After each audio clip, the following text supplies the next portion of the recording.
Dalam nama Bapa dan Putra dan Roh Kudus. Amin.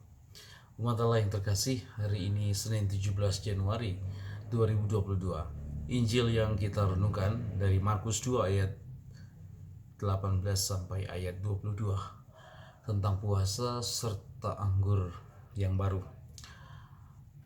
Ketika murid-murid Yohanes mempertanyakan tentang mengapa kewajiban untuk berpuasa tidak dilakukan oleh murid-murid Yesus, sementara mereka dan orang-orang Farisi melakukannya.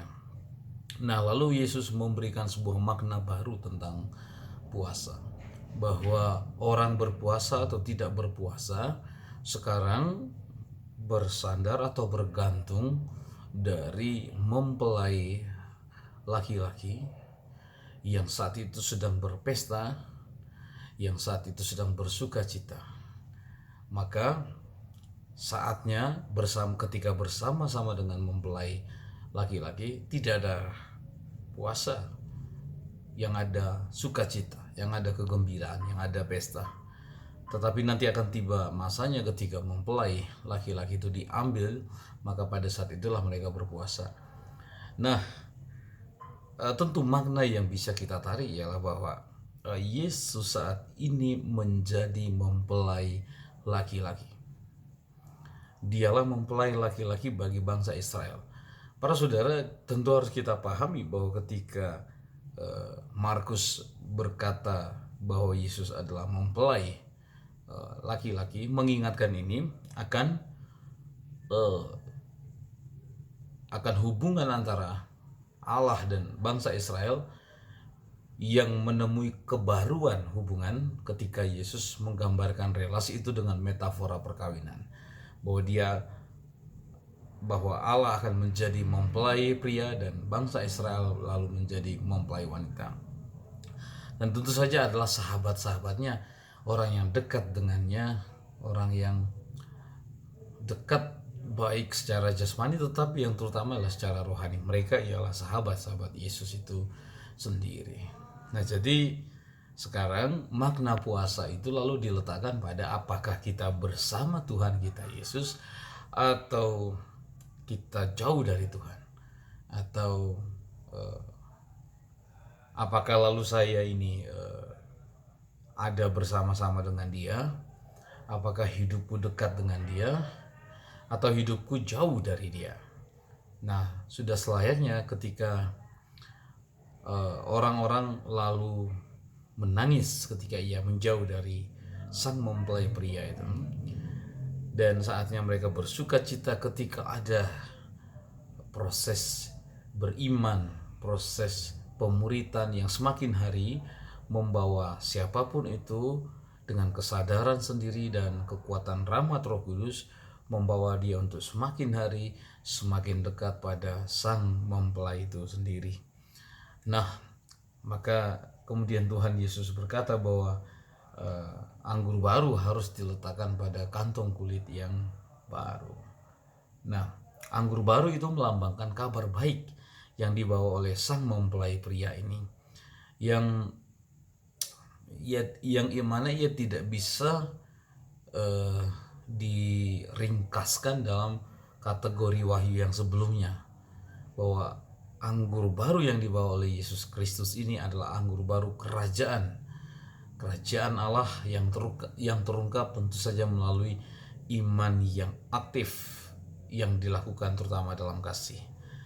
Nah, maka orang tidak boleh menggunakan kantong kulit yang lama, orang tidak bisa menggunakan kain yang lama, ya. Orang tidak lagi jatuh dalam perhambaan, ya, tetapi perhambaan dosa. Ia harus mengenakan pakaian yang baru, hati yang baru. Yeskiel pernah berkata, "Ya Tuhan, berilah kami hati yang baru." Kebaruan hati itu penting untuk menerima kabar sukacita yang disimbolkan oleh anggur baru. Anggur baru itu adalah simbol keselamatan yang dibawa oleh Kristus. Nanti para saudara, pada akhirnya Kristus adalah mempelai laki-laki dan gerejanya adalah mempelai wanita. Dan dengan keyakinan iman ini, bahwa Kristus selalu menyatukan dirinya sendiri dengan kita, menyatukan dirinya sendiri dengan gerejanya.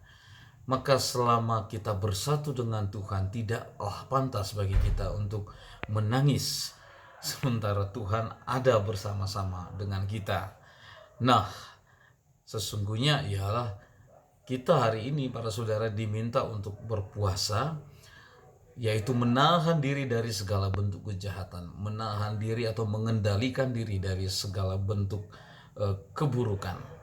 Jadi puasa yang sekarang ini ditandaskan atau diutamakan ialah puasa hati, bahwa bagaimana kita menata hati kita, menata pikiran kita, menata rencana-rencana hidup kita, supaya kemudian kita bisa selaras dengan kehendak Tuhan, dan pada akhirnya kita bisa menikmati anggur yang baru di dalam Tuhan. Maka para saudara-saudari terkasih, mempelai pria itu membawa anggur yang baru, dan anggur baru itu adalah anggur yang menikmatkan, anggur yang menyukakan, anggur yang membuat kita mengalami kemabukan cinta ilahi. Ada banyak orang-orang kudus, merekalah sahabat-sahabat sang mempelai pria, yaitu Yesus Kristus sendiri, yang mana mereka begitu dikuasai atau begitu mabuk oleh kasih akan Tuhan, yang membuat mereka melakukan segala sesuatu atau tidak melakukan segala sesuatu, berpuasa atau tidak berpuasa, semata-mata untuk Tuhan dan demi Tuhan. Kita harus berjuang sampai ke sana. Panggilan kita adalah untuk itu. Panggilan kita adalah untuk menjadi sahabat-sahabat mempelai yang tahu kapan bersuka cita, kapan berduka cita, kapan harus tertawa, kapan harus menangis, kapan harus berpantang, tetapi kapan harus makan. Dan terutama segala sesuatunya membawa kita untuk makin dekat dengan Tuhan sang mempelai pria, yang membawa kita untuk mencicipi anggur baru di dalam Dia. Semoga Tuhan memberkati kita semua, Bapa, Putra, dan Roh Kudus. Amin.